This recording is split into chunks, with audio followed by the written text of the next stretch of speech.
अस्सलाम वालेकुम मेरी यूट्यूब फैमिली, खुश रहें अपने लिए और अपनों के लिए।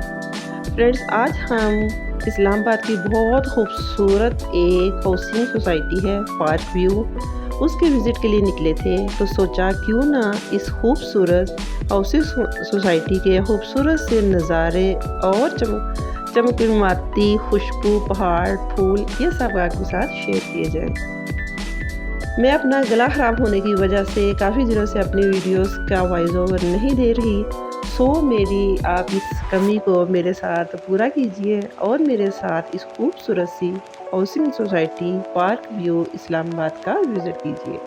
मुझे दीजिए इजाज़त। Take care. अल्लाह हाफ़िज़।